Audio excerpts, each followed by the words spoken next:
Welcome to CE Ag Talks, the video series from CE Ag World, a media site devoted to the business of growing food undercover, including greenhouse produce, vertical farms, and outdoor protected crops.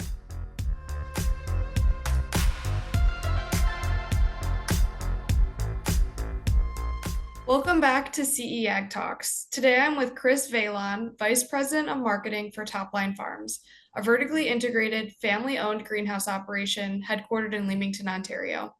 Chris, thank you for joining us today. Hey, it's great to be back, Dana. Thanks for welcoming me. So, I really want to take this conversation to address your expertise in marketing in the greenhouse sector. So, let's say a new greenhouse company enters the CEA market and wants to get their product on grocery store shelves. What are a few first steps they can take to get their name out there? I think the first important part is really to understand the landscape of what is considered out there. If you look at the local versus regional landscape is traditionally been the safest way to go for new players into the game. But it's also understanding the competitive landscape. And in a vertically integrated environment like Topline Farms is in, we grow a wide range of tomatoes, peppers, and cucumbers. But that the CEA space has now obviously evolved into leafy greens and berries and such. But looking at that landscape and understanding an opportunity where to create value for the retail partners is going to be key.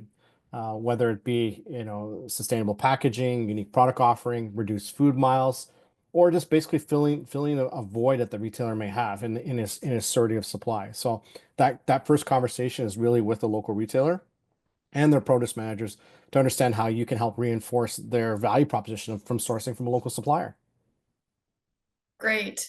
If you were to Google search effective branding for greenhouse produce, it suggests highlighting how greenhouse produce has consistent quality, year-round availability, and is grown sustainably. As a marketer, how would you advise a greenhouse business to highlight all three of these things? I think as a greenhouse company, your value proposition is not only the product that you're going to deliver at the end of the day. I think there are many aspects within the growing cycle that need layers peeled back to share that story. There's the packaging option too, as we look towards more sustainable options out there, removal of plastic and transitioning to more paperboard materials. But in the end, really, it's the whole recipe of what that value proposition is for greenhouse grown. It is that uniqueness, that certainty of supply. You're removing the seasonality of products by growing indoors, but most importantly, it's got to be quality. And the consumer is becoming more and more savvy than they have before. They've got the power of everything digital, so they can look into their phones and understand where their product has come from. But really, it's that consistency that the retailer is looking for, and how you can explain that in your conversation. The value of that greenhouse grown product will ensure that consistency in color, shape, size, and format throughout the year. But really, it's about how to provide value to that retailer, and then can turn to the consumers for when they're paying X dollar per pound for that, extra sweet snacking tomato or that mini cucumber and such, that they fully understand the story behind it. Yeah, no, I know there are already several greenhouse companies in the business that have made a pretty strong name for themselves. How would you advise a newer company to compete with them in the market? It's not necessarily about competing. It's more so of how to bring, more product to the market space that is all about quality and that certainty of supply.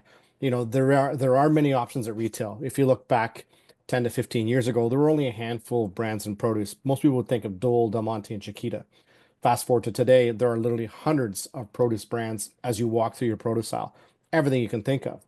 So it's the landscape is tough. The competition can be fierce. Opportunity for collaboration is there with local growers or maybe even national brands, but even developing private label opportunities for a niche product in a regional environment might be an opportunity too for an up and coming company to look at some sort of a retail brand presentation. Yeah, now you mentioned collaboration. Could you talk about that a little bit more? Sure. If you look at on a regional scale, for example, you're seeing greater growth in smaller operations, throughout the U.S. If you look at example, my friend Abby Pryor at Bright Farms and what they're doing with their lettuce facilities sprinkled all throughout the U.S. they're not mega 50 to 100 acre facilities. These are anywhere between 5 to 10, potentially 15 acres in size. So, they've done a good job about working regionally in that sense. Collaboration would be potentially becoming a partner grower with a brand like that, or even in the tomato, pepper, and cucumber game. There are many growers out there that are constantly looking for more product and such. So there may be an opportunity to be a supplier for that company at the same time working on your own brand.